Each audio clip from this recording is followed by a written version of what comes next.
తెలుగు నమస్కారం. AR channel news కి స్వాగతం. ఈనాటి ముఖ్యాంశాలు. ఏపీలో ఇంటర్ ఫలితాలను విడుదల చేసిన మంత్రి లోకేష్. ఈసారి కూడా ఫలితాల్లో బాలికలే తమ ఆధిపత్యాన్ని చాటుకున్న వైనం. తెలుగుదేశం పార్టీలో నూతన నాయకత్వానికి కొత్త సమీకరణాలకు శ్రీకారం చుట్టిన అధిష్టానం. టీడీపీ జాతీయ వర్కింగ్ ప్రెసిడెంట్ గా ఏపీ మంత్రి నారా లోకేష్ ను నియమిస్తూ పార్టీ నిర్ణయం. లోకేష్ నియామకంతో టీడీపీ శ్రేణుల్లో కొత్త జోష్ నెలకొన్న వైనం. కూటమి ప్రభుత్వంపై నిప్పులు చెరిగిన మాజీ మంత్రి వైఎస్ జగన్. మత్స్యకారుల పొట్టకొట్టేలా చంద్రబాబు సర్కార్ వ్యవహరిస్తుందని ఆగ్రహం. మార్చి 12న తాము వర్చువల్ గా ప్రారంభించిన జువ్వలి దిన్నె హార్బర్ ని మత్స్యకారులకు ఎందుకు అప్పగించలేదని నిలదీత. మాజీ ముఖ్యమంత్రి జగన్మోహన్ రెడ్డి తీరుపై నిప్పులు చెరిగిన విజయవాడ ఎంపీ కేశినేని చిన్ని. అమరావతి రాజధాని విషయంలో జగన్ చేస్తున్న వ్యాఖ్యలు అత్యంత దుర్మార్గంగా ఉన్నాయని ఆగ్రహం. తనపై వస్తున్న ఆర్థిక ఆరోపణల్ని, ఫోన్ ట్యాపింగ్ వార్తల్ని తీవ్రంగా ఖండించిన ఎంపీ చిన్ని. ఆంధ్రప్రదేశ్ ఇంటర్మీడియట్ విద్యార్థుల నిరీక్షణకు తెరపడింది. 2025-26 విద్యా సంవత్సరానికి సంబంధించిన ఇంటర్ ఫలితాలను విద్యాశాఖ మంత్రి నారా లోకేష్ నేడు విడుదల చేశారు. ఈ ఏడాది ఫలితాల్లో రికార్డు స్థాయి ఉత్తీర్ణత నమోదైంది. గత 12 ఏళ్ల రికార్డుల్ని తిరగరాస్తూ విద్యార్థులు అత్యుత్తమ ప్రతిభ కనపరిచారు. ముఖ్యంగా ఈసారి కూడా ఫలితాల్లో బాలికలే తమ ఆధిపత్యాన్ని చాటుకున్నారు. ఆంధ్రప్రదేశ్ రాష్ట్ర వ్యాప్తంగా సుమారు 10.50 లక్షల మంది విద్యార్థులు ఈ ఏడాది ఇంటర్మీడియట్ పరీక్షలకు హాజరయ్యారు. ఫలితాలను విశ్లేషిస్తే గడిచిన 12 ఏళ్లలో ఎన్నడూ లేనంతగా అత్యధిక శాతం మంది విద్యార్థులు ఉత్తీర్ణులు అయినట్లు మంత్రి నారా లోకేష్ ప్రకటించారు. ఫస్ట్ ఇయర్ మొత్తం 77% మంది ఉత్తీర్ణత సాధించారు. ఇందులో బాలికలు 81%తో ముందంజలో ఉండగా బాలురు 72% ఉత్తీర్ణులు అయ్యారు. రెండో సంవత్సరం ఇంటర్మీడియట్ లో 81% మంది విద్యార్థులు పాస్ అయ్యారు. ఇక్కడ కూడా బాలికలు 85%, బాలురు 76% ఉత్తీర్ణత సాధించి సత్తా చాటారు. వొకేషనల్ కోర్సులు ఫస్ట్ ఇయర్ లో 61%, సెకండ్ ఇయర్ లో 74% ఉత్తీర్ణత నమోదైంది. ప్రభుత్వ కళాశాలలో ఫస్ట్ ఇయర్ లో 54%, సెకండ్ ఇయర్ లో 68% మంది ఉత్తీర్ణులు అయ్యారు. విద్యార్థుల భవిష్యత్తుకి ఇవి బంగారు బాటలు వేస్తాయని ఆయన ధీమా వ్యక్తం చేశారు. తెలుగుదేశం పార్టీలో సరికొత్త శకం మొదలైంది. పార్టీలో నూతన నాయకత్వానికి కొత్త సమీకరణాలకు అధిష్టానం శ్రీకారం చుట్టింది. పార్టీ సంస్థాగత నిర్మాణంలో భాగంగా అత్యంత కీలక నిర్ణయాన్ని వెలువరించింది. టీడీపీ జాతీయ వర్కింగ్ ప్రెసిడెంట్ గా ఏపీ మంత్రి నారా లోకేష్ ను నియమిస్తూ పార్టీ నిర్ణయం తీసుకుంది. టీడీపీ జాతీయ అధ్యక్షుడు నారా చంద్రబాబు నాయుడు ఆదేశాల మేరకు ఏపీ రాష్ట్ర అధ్యక్షుడు పల్లా శ్రీనివాసరావు ఈ మేరకు బుధవారం అధికారిక ప్రకటన విడుదల చేశారు. కేవలం వర్కింగ్ ప్రెసిడెంట్ నియామకమే కాకుండా పార్టీ అత్యున్నత నిర్ణయక మండలి అయిన పోలిట్ బ్యూరోతో పాటు జాతీయ మరియు రాష్ట్ర కమిటీలను కూడా పునర్వ్యవస్థీకరించారు. పోలిట్ బ్యూరో 29 మంది సభ్యులు, జాతీయ కమిటీ 31 మంది సభ్యులు, రాష్ట్ర కమిటీ 185 మంది సభ్యులు ఎంపికయ్యారు. ఈ కమిటీల కూర్పులో సామాజిక సమీకరణాలకు పెద్దపీట వేశారు. ముఖ్యంగా 185 మంది సభ్యులున్న రాష్ట్ర కమిటీలో ఏకంగా 122 స్థానాలను బడుగు బలహీన వర్గాలకే కేటాయించడం విశేషం. ఏపీ రాజకీయాల్లో జువ్వల దిన్నె సెంటర్ ఆఫ్ అట్రాక్షన్ అయింది. నెల్లూరు జిల్లా పర్యటనలో ఉన్న మాజీ ముఖ్యమంత్రి వైఎస్ఆర్సీపీ అధినేత వైఎస్ జగన్మోహన్ రెడ్డి కూటమి ప్రభుత్వంపై నిప్పులు చెరిగారు. మత్స్యకారుల పొట్టకొట్టేలా చంద్రబాబు సర్కార్ వ్యవహరిస్తుందని, దేవుడు అన్ని చూస్తున్నాడని ఆయన హెచ్చరించారు. నెల్లూరు జిల్లా జువ్వలదిన్నె ఫిషింగ్ హార్బర్ ని సందర్శించిన జగన్మోహన్ రెడ్డి అక్కడ స్థానిక మత్స్యకారులతో ముఖాముఖి నిర్వహించారు. కూటమి ప్రభుత్వ పాలన అన్యాయంగా సాగుతుందని, కళ్లు మూసి తెరిచేలోపే మళ్లీ తమ ప్రభుత్వమే అధికారంలోకి వస్తుందని ఆయన ఆశాభావం వ్యక్తం చేశారు. వైఎస్ఆర్సీపీ హయాంలో మత్స్యకారుల సంక్షేమం కోసం 26,000 కోట్ల రూపాయలతో 4 పోర్టులు, 10 ఫిషింగ్ హార్బర్లు చేపట్టామని జగన్ గుర్తు చేశారు. రామాయపట్నం పనులు పూర్తయ్యాయని, మచిలీపట్నం, మూలపేట పనులు 35% మేర తామే పూర్తి చేశామని వివరించారు. అయితే మార్చి 12న తాము వర్చువల్ గా ప్రారంభించిన జువ్వలిదిన్నె హార్బర్ ని మత్స్యకారులకు ఎందుకు అప్పగించలేదని ఆయన ప్రభుత్వాన్ని నిలదీశారు. ఇదే వేదికగా నారా లోకేష్ ను టార్గెట్ చేస్తూ జగన్ సంచలన ఆరోపణలు చేశారు. మార్చి 12న లోకేష్ పర్యటన ముగిశాక మార్చి 16న సీజ్ చేసిన బోట్లను దొంగలించారని, ఈ దొంగతనం వెనుక ముఖ్యమంత్రి కుమారుడి ఆశస్సులు ఉన్నాయని దుయ్యబట్టారు. 50% రాష్ట్ర ప్రభుత్వం గ్రాంట్ గా ఇస్తుంది, 50% లోన్ గా సమకూరుస్తుంది. ఈ ఆదాయం అంతా కూడా ప్రతి మత్స్యకారుడు కూడా చెందాలి, మత్స్యకారుల జీవితాలు బాగుపడాలని చెప్పి అప్పట్లోనే అడుగులు కూడా పడ్డాయి. నేను అడుగుతా ఉన్న చంద్రబాబు నాయుడు గారు, ఇదే వైఎస్ఆర్సీపీ ప్రభుత్వం కన్నా వచ్చి ఉండింటే ఈ 1250 బోట్లు కూడా ఈ జువ్వల దిన్నెలో ఈ మత్స్యకారులందరికీ కూడా ఈ పాటికి అందుండేటివి. వాళ్ళు కేవలం 10% పెట్టుంటే చాలు, మిగిలిన 90% రాష్ట్ర ప్రభుత్వము బ్యాంకు లోన్ల ద్వారా వాళ్ళకు వచ్చేటి. ఒక్కొక్క బోటుకు 12 మంది ఓనర్లు అయి ఉండేవాళ్ళు. అంటే 1250 బోట్లకు దాదాపుగా 20,000 మంది దగ్గర మత్స్యకారులు ఓనర్లుగా, మెకనైజ్డ్ మోటరైజ్డ్ బోట్లుగా ఉండేవాళ్ళు. వైఎస్ఆర్సీపీ ప్రభుత్వం వచ్చి ఉండింటే ఈపాటికే ఈ కోల్డ్ స్టోరేజ్లన్నీ కూడా ఏదైతే మూతపడి ఉన్నాయో ఇవన్నీ కూడా నడిచేటివి. ఐస్ మేకింగ్ ప్లాంట్స్ నడిచేటివి, చిల్ రూమ్స్ నడిచేటివి, బోట్ల రిపేర్ల కోసం కేటాయించిన బోట్ రిపేర్ షెడ్లు పనిచేస్తూ ఉండేటివి. నెట్ల కోసం అని చెప్పి నెట్ బెండింగ్ మిషన్లు ఏదైతే ఉన్నాయో అవన్నీ కూడా ఆపరేషన్లో ఉండి ఈ ప్రాంతం అంతా కూడా మత్స్యకారులు చిక్కటి చిరునవ్వుల మధ్య, ఆనందం కేతనాల మధ్య ఈ ప్రాంతం అంతా సస్యశ్యామలంగా ఉండేది. దురదృష్టవశాత్తు అది జరగకపోవడంతో ఈరోజు మత్స్యకారుల జీవితాలన్నీ కూడా చిన్నాభిన్నం అయిపోతా ఉన్న పరిస్థితులు మన కళ్ళ ఎదుటే కనిపిస్తూ ఉన్నాయి.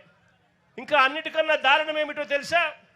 ఈ జూవలదిన్న ప్రాజెక్టులో ఇక్కడ డిఫెన్స్ సాగర్ డిఫెన్స్ అంటే ఒక ప్రైవేట్ డిఫెన్స్ కంపెనీకి చంద్రబాబు నాయుడు గారు ఇక్కడ భూములు కేటాయిస్తారు.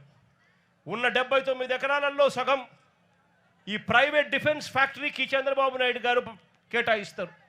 అంటే దాని అర్థం ఇక మత్స్యకారులకు ఇక్కడి నుంచి కూడా తరిమేసే కార్యక్రమం చేస్తూ ఉన్నాడు చంద్రబాబు నాయుడు గారు. నేను అడుగుతా ఉన్నా చంద్రబాబు నాయుడు గారిని, ధర్మమేనా న్యాయమేనా అని అడుగుతా ఉన్నా ఇదే మనిషి చంద్రబాబు నాయుడు గారిని. మత్స్యకారుల కోసం ఫిషింగ్ హార్బర్లు జగన్ నిర్మిస్తే నువ్వు చేస్తూ ఉన్నది ఏందయ్యా? దీన్ని కూడా దోచుకునే కార్యక్రమం చేస్తూ ఉన్నావు ప్రైవేట్ వాళ్ళకి ఇచ్చి. ప్రైవేట్ వాళ్ళకి నువ్వు ఇవ్వాలి అనుకుంటే పక్కన కృష్ణపట్నం పోర్టు ఉంది, ఆ పోర్టులో మాజీ ముఖ్యమంత్రి జగన్మోహన్ రెడ్డి తీరుపై విజయవాడ ఎంపీ కేశినేని శివనాథ్ చిన్ని నిప్పులు చెరిగారు. అమరావతి రాజధాని విషయంలో జగన్ చేస్తున్న వ్యాఖ్యలు అత్యంత దుర్మార్గంగా ఉన్నాయని మండిపడ్డారు. అదే సమయంలో తనపై వస్తున్న ఆర్థిక ఆరోపణల్ని, ఫోన్ ట్యాపింగ్ వార్తల్ని ఆయన తీవ్రంగా ఖండించారు. ఎంపీ కేశినేని చిన్ని వైఎస్ జగన్ పై తీవ్ర స్థాయిలో విమర్శలు గుప్పించారు. అమరావతిని మావిగానంటూ జగన్ అపహాస్యం చేయడం ఆయన రోత పలుకులకి నిదర్శనమని ధ్వజమెత్తారు. జగన్ తీరు చూస్తుంటే ముత్యాల ముగ్గు సినిమాలో రావు గోపాలరావు పాత్ర గుర్తొస్తుందని, ఆయన చుట్టూ భజన చేసే చెడతల నాయకులు తయారయ్యారని ఎద్దేవా చేశారు. గతంలో జగన్ తండ్రి వైఎస్ఆర్ కూడా అమరావతి వల్లే విజయవాడ, గుంటూరు అభివృద్ధి చెందుతాయని చెప్పిన విషయాన్ని ఈ సందర్భంగా చిన్ని గుర్తు చేశారు. ముత్యాల ముగ్గు సినిమాలో రావు గోపాలరావు క్యారెక్టర్ ఒకటి ఉంటుంది. ఆయన ఏది చెప్పినా వెనక చిడతల అప్పారావులు ఉంటారు, చిడతలు వాయించే వాళ్ళు ఉంటారు. ఆయన తానా అనగానే ఇలా తందానా, లేకపోతే ఇంకొకళ్ళు. ఇది ఒక ముత్యాల ముగ్గులో చిడతల కొట్టుకునే కార్యక్రమాలాగా ఇక్కడ కొంతమంది నాయకులు అని చెప్పుకునే వాళ్ళు అందరూ తయారయ్యారు. చూస్తే ఆ సినిమాలో ఉన్న సన్నివేశం కూడా మొన్నే చూశాను, నేను మీకు కూడా చూపించాలి. చూస్తే ఏ విధంగా ఉందంటే చూడండి, చిడతలు ఎట్టా కొడుతున్నారు. అయినా జగన్ రెడ్డి కనుక రావు గోపాలరావు అయితే ఈ చిడతగాళ్ళందరూ కూడా ఇవాళ చిడతలు, ఒకళ్ళు ఆహో అంటే ఒకళ్ళు ఓహో అని, ఒకళ్ళు చిడతల అప్పారావు అయితే ఇంకొకళ్ళు బ్యాండ్ వాయిద్యాలు లేక బిహేవ్ చేస్తా అతని యొక్క అపహాస్యం చేసిన అతని రోత పదాన్ని కూడా వీళ్ళు ఏదో పెద్ద గొప్ప పదం లాగా ప్రచారం చేసుకోబోతున్నారు. దాంట్లో ఇక్కడ ఒక నాయకుడు ఉన్నాడు, నన్నేదో విమర్శిస్తే ఇతనికి ఏదో పేరు బాగా వచ్చేస్తుంది, నేను పెద్ద నాయకుడిని అయిపోదాం అనుకుంటున్నాను.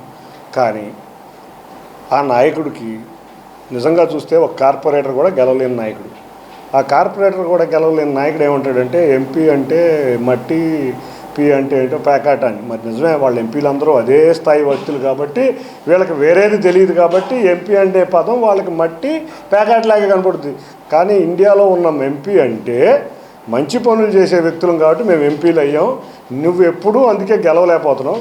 కాబట్టి నువ్వు ఒక విషయం చెప్తున్నా, మీ నాన్న తెలుగుదేశం పార్టీలోకి వచ్చినప్పుడు ఆయన మాట్లాడిన వ్యాఖ్యలు కనుక నువ్వు చూస్తే నువ్వేం ఆలోచనలో ఈ మావి గన్ను నువ్వు ఏంటో నాకు అర్థం కావట్లా. రాష్ట్రంలో పోలీసుల వ్యవస్థ పూర్తిగా అధికార పక్షం కనుసన్నల్లోనే నడుస్తుందని వైఎస్ఆర్ కాంగ్రెస్ పార్టీ రాష్ట్ర కోఆర్డినేటర్ సజ్జల రామకృష్ణారెడ్డి తీవ్రస్థాయిలో విమర్శలు గుప్పించారు. వైసీపీ ప్రధాన కార్యదర్శి పూడి శ్రీహరి అరెస్టును ఆయన తీవ్రంగా ఖండించారు.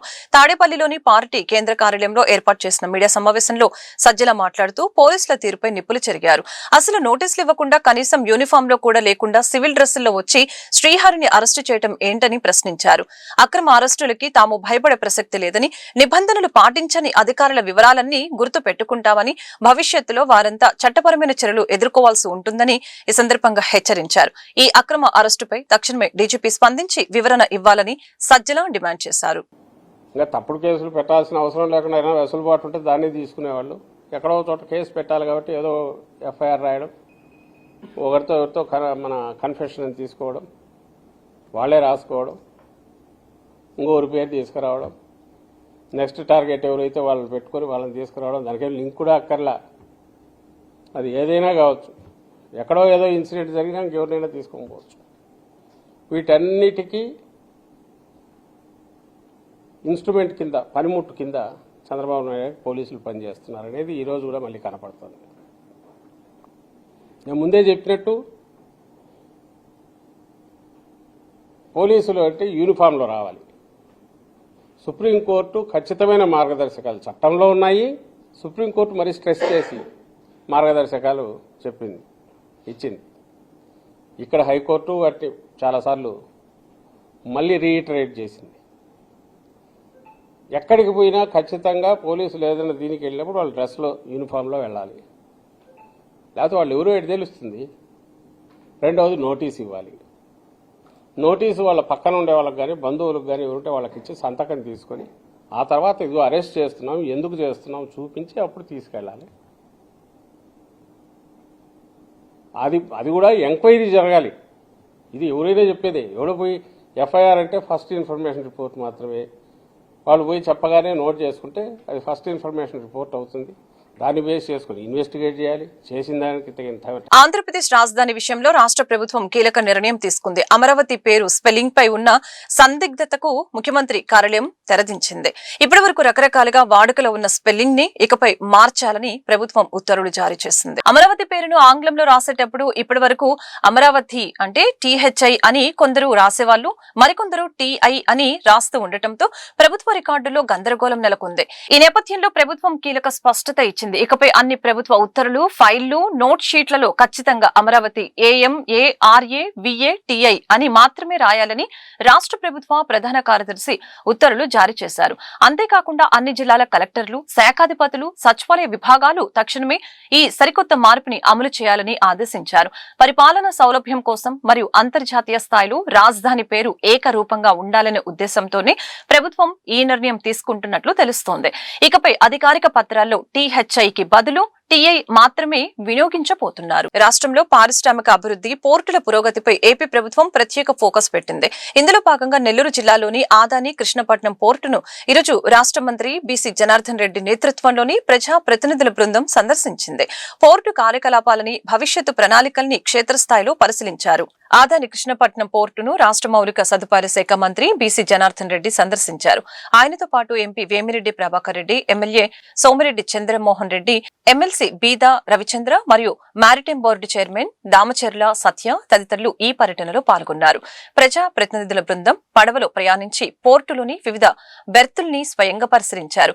సరుకు ఎగుమతులు, దిగుమతులు జరిగే తీరును, కంటైనర్ టెర్మినల్స్ నిర్వహణను క్షుణ్ణంగా అడిగి తెలుసుకున్నారు. అనంతరం ఏకేపీసీఎల్ CEO Jagadish Patel, corporate affairs head Mrityunjaya Rao, అలాగనే పోర్టు యొక్క ప్రస్తుత సామర్థ్యం మరియు రాబోయే రోజుల్లో చేపట్టబోయే విస్తరణ పనుల గురించి పవర్ పాయింట్ ప్రజెంటేషన్ ద్వారా వివరించారు.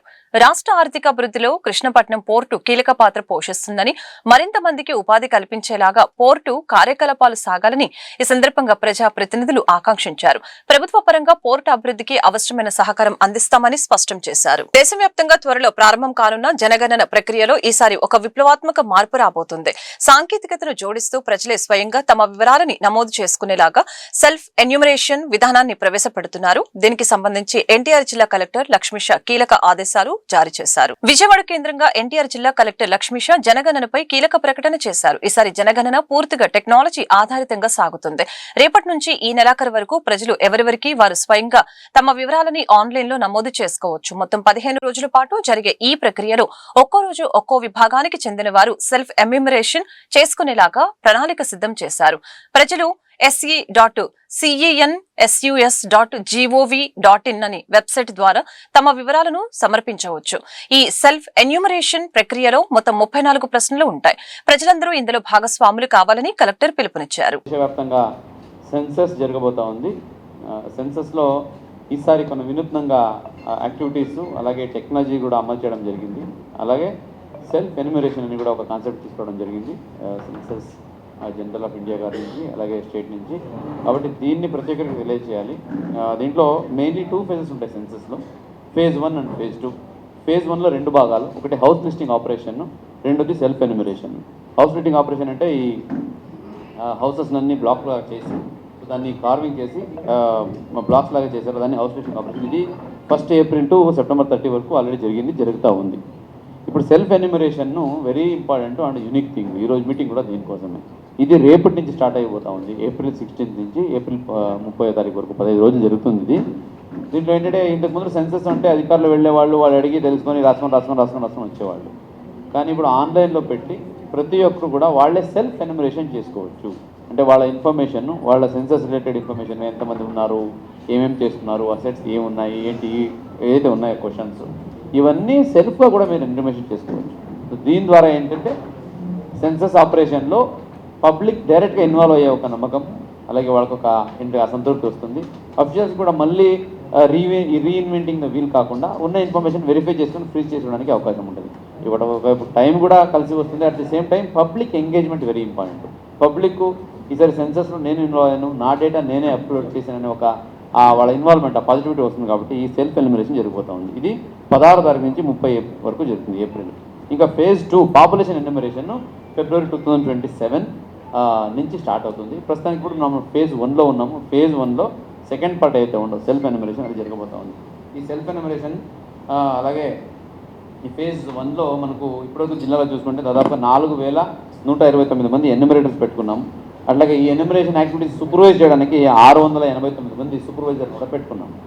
ఇప్పుడు సెల్ఫ్ ఎన్యూమరేషన్ రేపటి నుంచి స్టార్ట్ అవుతుంది కాబట్టి అంటే ఒక డేట్ లాగా కూడా ఇవ్వడం జరిగింది. ఏ డేట్ ఎవరెవరు చేసుకోవచ్చు, అట్లనే ఏమీ ఫిక్స్ ఏం లేదు, ఎవరైనా చేసుకోవచ్చు. క్యాంపెయిన్ మోడ్గా ఫర్ ఎగ్జాంపుల్ రేపు 16 తారీఖు honourable ministers, MPs, MLAs, MLCs, జిల్లా పరిషత్ చైర్పర్సన్స్, జెడ్పీటీసీ, ఎంపీటీసీస్ సమాజంలో పెరిగిపోతున్న ఆర్థిక సామాజిక అసమానతల్ని తగ్గించి పేద ప్రజలకు అండగా నిలవడమే సర్వోదయ ట్రస్ట్ ప్రధాన ఉద్దేశమని ట్రస్ట్ అధ్యక్షులు డాక్టర్ మోహన్ ప్రసాద్, కార్యదర్శి మోత్కూరు వెంకటేశ్వరరావులు పేర్కొన్నారు. రాబోయే తరాలకు ఉన్నత విలువలతో కూడిన సమాజాన్ని అందించడమే తమ కర్తవ్యమని సర్వోదయ ట్రస్ట్ మరియు సీనియర్ సిటిజన్స్ అసోసియేషన్ సంయుక్తంగా ఈ దిశగా ముందడుగు వేస్తాయని స్పష్టం చేశారు. బుధవారం విజయవాడలోని స్వాతంత్ర సమరయోధుల భవనంలో శాంతి విచార్ సద్భవన యాత్ర బృందానికి ఘన స్వాగతం పలికారు. ఈ సందర్భంగా వారు మీడియాతో మాట్లాడారు. భూదానోద్యమం ప్రారంభించి 75 ఏళ్లు పూర్తయిన సందర్భంగా సద్భావన యాత్ర నిర్వహించడం సంతోషకరమని తెలిపారు. వినోబా భావే ప్రారంభించిన భూదానోద్యమం ద్వారా లక్షలాది ఎకరాల భూమిని పేదలకు పంపిణీ చేశారని అన్నారు.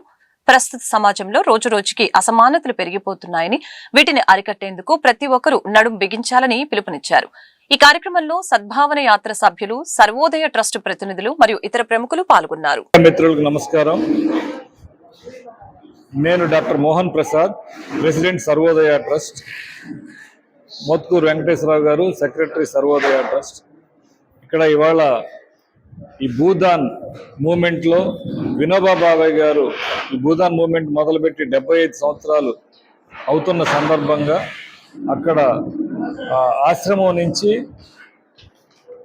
మన వార్దా నుంచి సద్భావన యాత్రా బృందం, భూదాన్ స్మృతి విచార్ సద్భావన యాత్రా బృందం విజయవాడ వచ్చారు. సుమారు 2500 కిలోమీటర్లు యాత్ర చేస్తూ గాంధీజీ, వినోబా భావే సందర్శించిన ఈ నేషనలిస్టిక్ మాన్యుమెంట్స్ కానివ్వండి, ప్రాంతాలు కానివ్వండి దర్శిస్తూ ఆ ప్రాంతాల్లో ప్రజలతో మమేకమవుతూ ఆ ప్రాంతాల్లో ప్రజల్ని ఉత్తేజపరుస్తూ మరొక్కసారి ఈ భూమి లేని నిరుపేదలకు భూమి ఇవ్వాల్సిన అవసరం, భూమి ఎక్కువగా ఉన్న వాళ్ళు ఇవ్వాల్సిన అవసరాన్ని ప్రజల్లో వ్యాప్తి చెందుతూ ఈ సందేశాన్ని పంచుతూ అక్కడి నుంచి ఒక 5గురు బృందం బయలుదేరి మార్చి 18వ తారీఖు నుంచి బయలుదేరి ఇప్పుడు ఏప్రిల్ 18వ తారీఖు నాడు పోచంపల్లి, అంటే మన కంబైన్డ్ ఆంధ్రప్రదేశ్లో ఉండేది నల్గొండ జిల్లా భూదాన్ పోచంపల్లి, దాని పేరే భూదాన్ పోచంపల్లి, మన హైదరాబాద్ శివార్లలో ఉంది.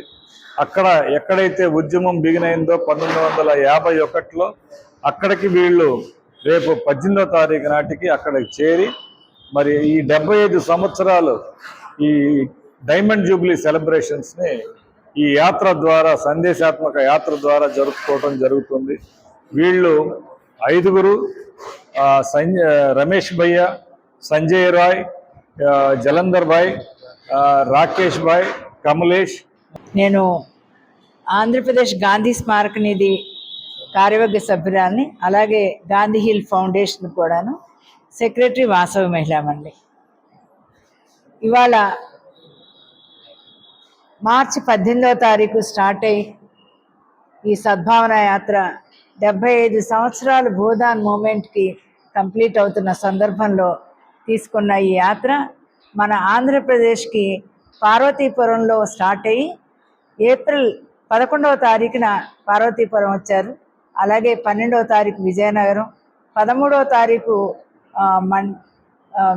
ఈస్ట్ గోదావరి డిస్ట్రిక్ట్లో మల్లవరం అని ఆనందనికేతన్ ఆశ్రమం, తర్వాత ఏలూరు డిస్ట్రిక్ట్లో సర్వోదయ స్తూపం ఉంది, అది సర్వోదయ ట్రస్ట్ వాళ్ళు చేస్తున్నాయి.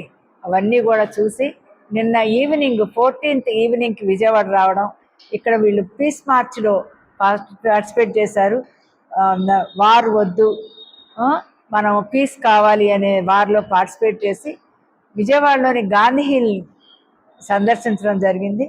ఇట్లాగా ఇవాళ ఉదయం నాస్తిక్ కేంద్రం జరుగుతున్న గాంధీయ విధానాలతో జరుగుతున్న బాపు దర్శన్ ఫోటో గ్యాలరీ అంతా కూడా చూశారు. అలాగే గోరా సంస్థల వాసవ్య సంస్థల ద్వారా జరుగుతున్న కార్యక్రమాలన్నింటినీ కూడా ఫోటో గ్యాలరీ ద్వారా తెలుసుకున్నారు. ఇలాగా మనం ఇక్కడ ఏం జరుగుతున్నాయి, ఎక్కడెక్కడ గాంధీ గారి యొక్క అనుయాయులు ఉన్నారు, అక్కడ ఎక్కడెక్కడ కార్యక్రమాలు జరుగుతున్నాయని ఈ యాత్రలో భాగంగా వీళ్ళు సందర్శించడం జరిగింది.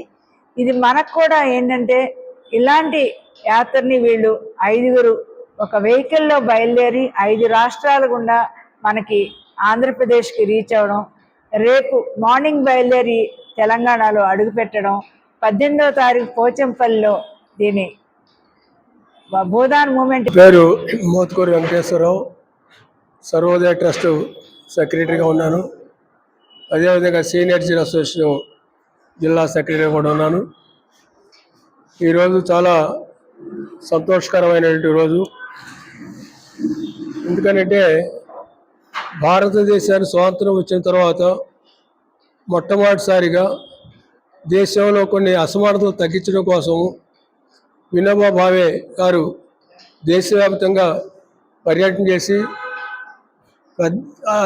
అధిక మొత్తంలో ఉన్నటువంటి భూస్వాముల దగ్గర ఉన్నటువంటి లేదా ఈ ఎక్కువ భూమి కలిగిన వ్యక్తుల దగ్గర నుంచి కూడా భూమిని సేకరించి కొన్ని లక్షల ఎకరాలు భూమిని పేద ప్రజలు ఎవరైతే ఉత్పత్తిలో భాగస్వాములయ్యి సంపద సృష్టిస్తున్నారో అటువంటి వ్యవసాయ కూలీలు, వ్యవసాయ కుటుంబాలకి లక్షల ఎకరాలు పంపిణీ చేసినటువంటి పరిస్థితి ఇప్పటికి జరిగి 75 సంవత్సరాలు ఈ ప్రారంభించి కార్యక్రమం భూదానోద్యమం ప్రారంభించి కనుక ఇది చాలా మనకి సుదినం. భవిష్యత్తులో కూడా మరి ఇప్పుడు ఉన్నత పరిస్థితులు కూడా చాలా సమాజ అసమానతలు పెరుగుతున్నాయి రాను.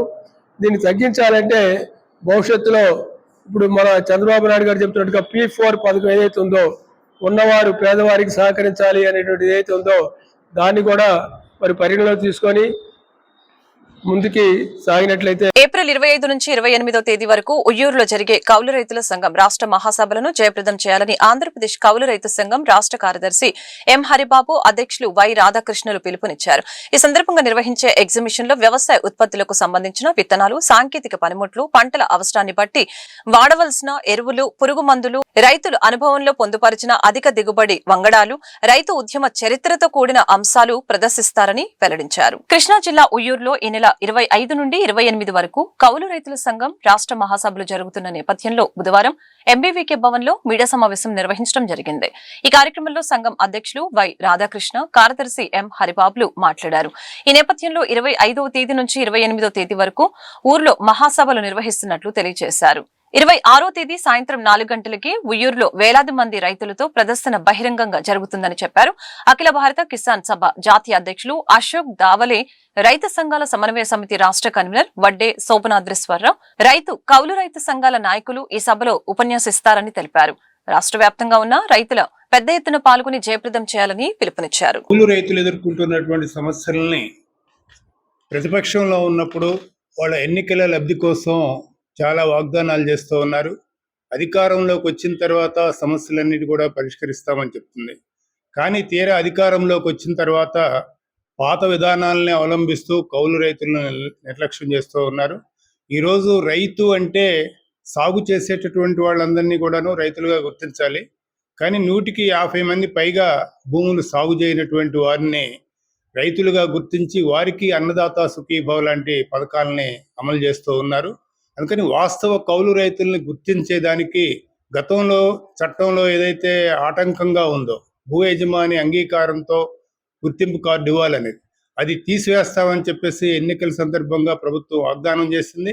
కానీ 2 సంవత్సరాలైనా కూడాను ఆ వాగ్దానాన్ని విస్మరించింది. అట్లానే కులంతో పని లేకుండా భూమి లేనటువంటి కౌలు రైతులందరికీ కూడాను మేము అన్నదాత సుఖీభవ పథకంలో 20,000 రూపాయలు ఇస్తామని చెప్పారు. ఇప్పుడు 2 సంవత్సరాలైనా కూడాను ఆ కౌలు రైతులకి అన్నదాత సుఖీభవ అమలు చేయలేదు. ఇప్పటికీ కూడాను వ్యవసాయ మంత్రి గారు మేము చేస్తామని చెప్తూనే ఉన్నారు, కానీ ఇప్పటికీ కూడా దాన్ని అమలు చేయట్లేదు. అట్లానే కౌలు రైతులకు ఈ క్రాప్లో నమోదు చేస్తున్నారు.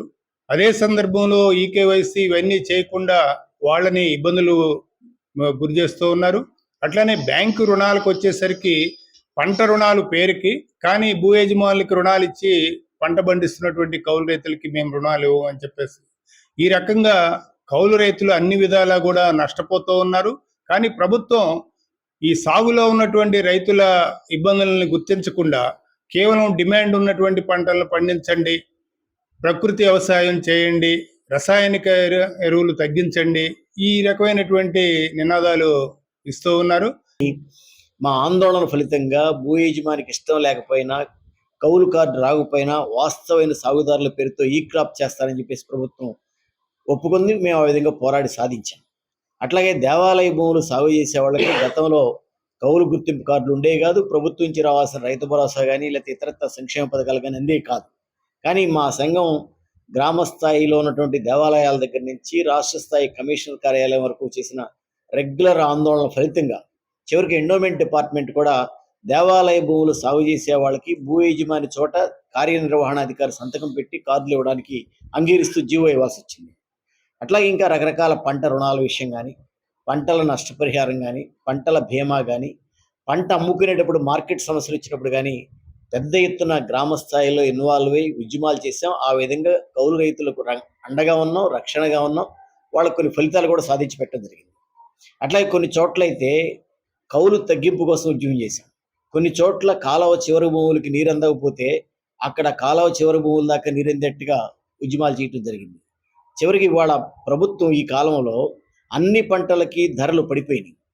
కానీ మాది డబుల్ ఇంజిన్ సర్కార్ అని చెప్పే మన రాష్ట్రంలో ఉన్న ప్రభుత్వం కేంద్రం సహాయంతో ఈ రాష్ట్రంలో రైతాంగానికి కనీస మద్దతు ధరలు అందేట్టు చర్యలు తీసుకోవాల్సింది పోయి కేంద్రానికి కేవలం లేఖలు రాస్తూ మమాని పెట్టి సరిపెట్టే పరిస్థితి వచ్చేసేసింది. అందుకని డబుల్ ఇంజిన్ సర్కార్ అంటే డబుల్ ప్రయోజనాలు రైతాంగానికి జరగాలి, అది జరగట్లేదు. పక్కనే ఉన్న తెలంగాణ కేవలం కేంద్రం సహాయం లేకపోయినప్పటికీ మొక్కజొన్న కొనుగోలు కేంద్రాలు ప్రారంభించి క్వింటా 2,400కి కొనడం ప్రారంభించారు. మన రాష్ట్రంలో మేము కేంద్రానికి రాసామని చెప్పి చెప్తున్నారు. కేరళలో అయితే తెలంగాణ కంటే బెటర్గా స్వామినాథన్ కమిటీ సిఫార్సు ప్రకారం దేశంలో నిరుద్యోగత పెరిగిపోవడంతో ఎంతో మంది చదువుకున్న యువత స్వయం ఉపాధి కోసం వీధి విక్రయదారులుగా మారుతున్నారు. అయితే అటు కేంద్రం ఇటు రాష్ట్ర ప్రభుత్వాలు వారిపై పన్నుల భారం మోపడం ఎంతవరకు సమంజసమని ఏఐటీయూసీ నేతలు ప్రశ్నిస్తున్నారు. విజయవాడలోని దాసరి భవన్ వేదికగా జరిగిన వీధి విక్రయదారుల ఫెడరేషన్ మహాసభలో నేతలు ప్రభుత్వం తీరుపై నిప్పులు చెరిగారు. విజయవాడ దాసరి భవన్ వేదికగా వీధి విక్రయదారుల ఫెడరేషన్ నగర 2వ మహాసభ ఘనంగా నిర్వహించారు. ఈ కార్యక్రమానికి ఏఐటీయూసీ నగర ప్రధాన కార్యదర్శి ఎం సాంబశివరావు, సిపిఐ నగర కార్యదర్శి జి కోటేశ్వరరావు ముఖ్య అతిథులుగా హాజరై మాట్లాడారు. దేశవ్యాప్తంగా వీధి విక్రయదారుల రక్షణ కోసం ప్రత్యేక చట్టం ఉన్నప్పటికీ అటు కేంద్రం ఇట రాష్ట్ర ప్రభుత్వాలు దానిని అమలు చేయటం లేదని, పూర్తిగా విఫలమయ్యాయని వారు విమర్శించారు. చట్టాన్ని అమలు చేయకపోగా మున్సిపల్ అధికారులు మరియు పోలీసులు వీధి విక్రయదారులపై దౌర్జన్యాలకి దిగుతున్నారని మండిపడ్డారు. భవిష్యత్తులో వీధి విక్రయదారుల చట్టాన్ని పరిరక్షించే విధంగా ప్రభుత్వంపై ఒత్తిడి తీసుకుని వస్తామని, బాధితులకు అండగా పోరాటాలు చేస్తామని ఈ సందర్భంగా నేతలు స్పష్టం చేశారు. ఎం సాంబశివరావు, నగర ఏఐటీసీ ప్రధాన కార్యదర్శి. ఈ రోజున వీధి విక్రయదారుల 2వ మహాసభ దాసరి భవన్లో నిర్వహిస్తున్నాం. ఇలా దేశవ్యాప్తంగా ఒక చట్టం ఉన్నప్పటికీ కూడా ఆ చట్టాన్ని అమలు చేయకుండా కేంద్ర రాష్ట్ర ప్రభుత్వాలు వీధి విక్రయదారులకు స్వతంత్రంగా బతికే, సొంతగా వ్యాపారం చేసుకొని చిన్న చిన్న కుటుంబాలకి ఆలనగా పాలనగా వారికి అందుబాటులో ఉండే విధంగా తినుబండారాలు, వస్తువులు సప్లై చేస్తూ వారి జీవనం సాగిస్తూ ఉన్న వీధి విక్రయదారులని ఎలా ఇటు పోలీసు వారు అటు మున్సిపల్ అధికారులు వీళ్ళ మీద దౌర్జన్యాలు చేసి బతికే పద్ధతులని ఈ రాష్ట్రంలో, అందులో విజయవాడలో ప్రధానంగా చూస్తున్నాం. ఒకరు అధికారంలో వచ్చినప్పుడు బళ్ళు తొలగింపబడతాయి, మళ్ళీ వాళ్ళ మామూలు తీసుకొని మళ్ళీ వాళ్ళే బళ్ళు పెట్టిస్తుంటారు. ఈ పద్ధతి పోవాలని చెప్పి చట్టం మాకు రక్షణ ఇచ్చింది వీధి విక్రయదారులకి. ఆ చట్టాన్ని అమలు చేయాలని చెప్పేసి, అలాగే ఎక్కడ వ్యాపారం చేసుకుంటున్నారో అక్కడికి రెడ్ జోన్ కాని ఫ్రీ జోన్లో వాళ్ళ వ్యాపారం వాళ్ళు సజావుగా చేసుకునేదానికి అవకాశం కల్పించాలని తహసీల్ రద్దు చేశారు, పోలీసు బీట్లు రద్దు చేశారు ఈ చట్టంలో. కానీ యథేచ్ఛగా దొంగచాటుగా తహసీల్ వసూలు చేస్తున్నారు మున్సిపల్ అధికారులు. అలాగే కొన్ని చోట్ల పోలీసులు వారికి వచ్చే ఆదాయం రోజుకి 500, 600తో జీవనం సాగిస్తున్న వాళ్ళ మీద వందల రూపాయలు కేసులు ఫైన్లు వేసి వాళ్ళని వేధిస్తున్న చర్యల్ని నిరసిస్తూ భవిష్యత్తులో మేము ఈ వీధి విక్రయదారుల విజయవాడ నగర 2వ మహాసభ జరుగుతూ ఉన్నది. ఈ సందర్భంగా ఎదుర్కొనేటటువంటి సమస్యలపైన ఈ మహాసభలో చర్చించటం, రాబోయేటటువంటి కాలంలో ప్రభుత్వాలు అనుసరించేటటువంటి వ్యాపార వ్యతిరేక విధానాల్ని, ఈ చట్టాన్ని పరిరక్షించుకునేటటువంటి పద్ధతిలో మహాసభలో చర్చించి భవిష్యత్తు కార్యక్రమాన్ని రూపొందించుకోవటం జరుగుతుంది. ఈ మహాసభలో ముఖ్యంగా 2014లో వీధి విక్రయదారులకు చట్టం తీసుకొచ్చింది ప్రభుత్వం.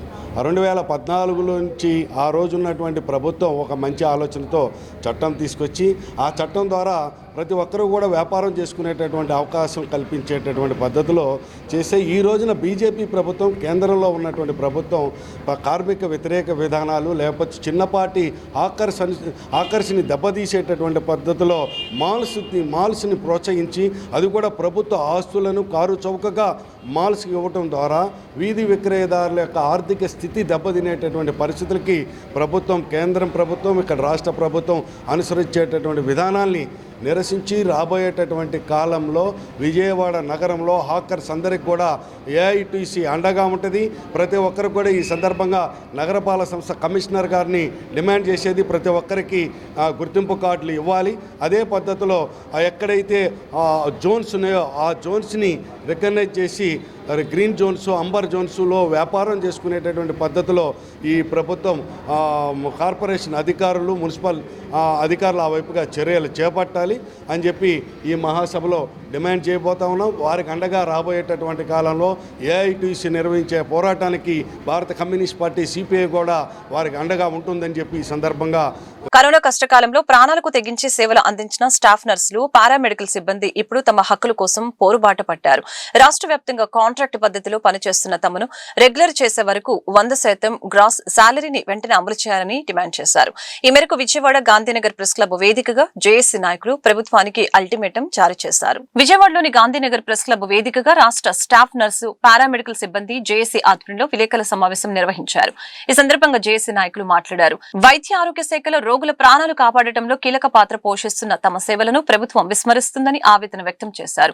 గత 15 ఏళ్లుగా ఉద్యోగ భద్రత లేకపోయినా కాంట్రాక్ట్ విధానంలోనే విధులను నిర్వహిస్తున్నామని, కరోనా సమయంలో ప్రాణాలను సైతం పణంగా పెట్టి పనిచేశామని ఈ సందర్భంగా గుర్తు చేశారు. తమ న్యాయమైన డిమాండ్లను ప్రభుత్వం వెంటనే పరిష్కరించాలని, లేని పక్షంలో రాష్ట్ర వ్యాప్త ఆందోళనకి వెనకాడబోమని జేఏసీ నేతలు హెచ్చరించారు. నమస్కారం అండి. నా పేరు సౌమ్యరేఖ. ఎస్సీ ఎస్టీ ఉద్యోగస్తుల సంఘానికి రాష్ట్ర మహిళా అధ్యక్షురాలుగా పనిచేస్తూ ఉన్నాను. అలాగే ఆంధ్రప్రదేశ్ నర్సెస్ ట్రిబ్యునల్ కమిటీ తరఫున జాయింట్ సెక్రటరీగా పనిచేస్తూ ఉన్నాను. ముఖ్యంగా మారుమూల గ్రామ ప్రాంతాల నుండి ప్రాథమిక ఆరోగ్య కేంద్రాల్లో అధిక పని గంటలు 12 గంటలు తీసివేయాలి. అలాగే పని ఒత్తిడి, అలాగే మహిళలకు నైట్ డ్యూటీ సమయంలో రక్షణ కల్పించాలి. సండేస్ టైంలో, పబ్లిక్ హాలిడేస్ టైంలో రక్షణ కల్పించాలి. రెగ్యులరైజేషన్ చేయాలి కాంట్రాక్ట్ సిబ్బంది అందరినీ. అలాగే 100% గ్రాస్ సాలరీ వెంటనే అమలు చేయాలి. Staff nurse, pharmacist, lab technician primary సెంటర్లో ఉంటారండి. అట్లాగే పెద్ద హాస్పిటల్లో ఇంకా డిఫరెంట్ టెక్నీషియన్స్ ఉంటారు. బట్ ఇక్కడ మేము చేసే పనికి మేము తీసుకున్న వేతనానికి చాలా గౌరవంగా ఉంది.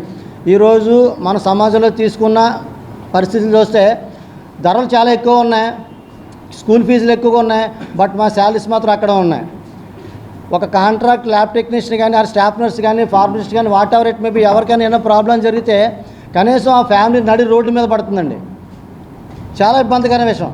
అందుకనే మా ఫస్ట్ డిమాండ్గా ఈరోజు ఆల్ జేఏసీ అంటే నర్సెస్ కానీ, ఆల్ పారామెడికల్ స్టాఫ్, ఈరోజు నర్సెస్ కానీ, ఆల్ పారామెడికల్ స్టాఫ్ కానీ లేకుంటే ఈరోజు గవర్నమెంట్ హాస్పిటల్ లేవండి. అటువంటి పరిస్థితుల్లో మేము మా కష్టార్జితాన్ని, మా యొక్క చెమటని చూసుకొని ఈరోజు మేము తీసుకుంది కేవలం 32,670 రూపాయలు. అంటే ఈరోజు బతకాలని చాలా కష్టమైన పరిస్థితిలో ఉంది. కాబట్టి మీ అందరికీ మీడియా మిత్రుల ద్వారా గవర్నమెంట్ తెలియజేయాలండి. ఎందుకంటే ఒక పిఎస్సిలో ఒక ప్రీవియస్ ఒక 14 టెస్టులు ఉండేవి, ఇప్పుడు అవి 63 టెస్టులు అయినాయండి. అలాగే ఒక ఏరియా హాస్పిటల్లో ఒకప్పుడు 63 టెస్టులు ఉండి ఇప్పుడు 124 టెస్టులు అయినాయి. కానీ ఒకటే చెయ్యాలి, మళ్ళీ ఈహెచ్ఆర్ ఆన్లైన్ చేయాలి. మొత్తం ప్రజలందరికీ కూడా సమాధానం చెప్పాలి. ఒక్కడైతే సరిపోదండి. మమ్మల్ని అందరినీ కూడా ముఖ్యంగా రెగ్యులర్ చేయాలి. రెగ్యులర్ చేయడమే మా ప్రధాన ఎజెండా. రెగ్యులర్ చేసే వరకు కూడా 100% గ్రాస్ శాలరీ ఇవ్వాలి. 100% గ్రాస్ శాలరీ కొంతమందికి ఇస్తాం, కొంతమందికి ఇవ్వమంటే సుప్రీంకోర్టు కూడా చెప్పిందండి, సమాన పనికి సమాన వేతనం అని చెప్పింది. బట్ ఈ రోజు కూడా గవర్నమెంట్. వార్తలు ముగించే ముందు ముఖ్యాంశాలు మరొకసారి. ఏపీలో ఇంటర్ ఫలితాలను విడుదల చేసిన మంత్రి లోకేష్. ఈసారి కూడా ఫలితాల్లో బాలికలే తమ ఆధిపత్యాన్ని చాటుకున్న వైనం. తెలుగుదేశం పార్టీలో నూతన నాయకత్వానికి, కొత్త సమీకరణాలకు శ్రీకారం చుట్టిన అధిష్టానం. టీడీపీ జాతీయ వర్కింగ్ ప్రెసిడెంట్ గా ఏపీ మంత్రి నారా లోకేష్ ను నియమిస్తూ పార్టీ నిర్ణయం. లోకేష్ నియామకంతో టీడీపీ శ్రేణుల్లో కొత్త జోష్ నెలకొన్న వైనం. కూటమి ప్రభుత్వంపై నిప్పులు చెరిగిన మాజీ మంత్రి వైఎస్ జగన్. మత్స్యకారుల పొట్టకొట్టేలా చంద్రబాబు సర్కార్ వ్యవహరిస్తుందని ఆగ్రహం. మార్చి 12న తాము వర్చువల్ గా ప్రారంభించిన జువ్వలి దిన్నె హార్బర్ ని మత్స్యకారులకు ఎందుకు అప్పగించలేదని నిలదీత. మాజీ ముఖ్యమంత్రి జగన్మోహన్ రెడ్డి తీరుపై నిప్పులు చెరిగిన విజయవాడ ఎంపీ కేశినేని చిన్ని. అమరావతి రాజధాని విషయంలో జగన్ చేస్తున్న వ్యాఖ్యలు అత్యంత దుర్మార్గంగా ఉన్నాయని ఆగ్రహం. తనపై వస్తున్న ఆర్థిక ఆరోపణల్ని, ఫోన్ ట్యాపింగ్ వార్తల్ని తీవ్రంగా ఖండించిన ఎంపీ చిన్ని. ఈ వార్తలు ఇంతటితో సమాప్తం. మరొక బులెటిన్ మళ్ళీ కలుద్దాం. నమస్కారం.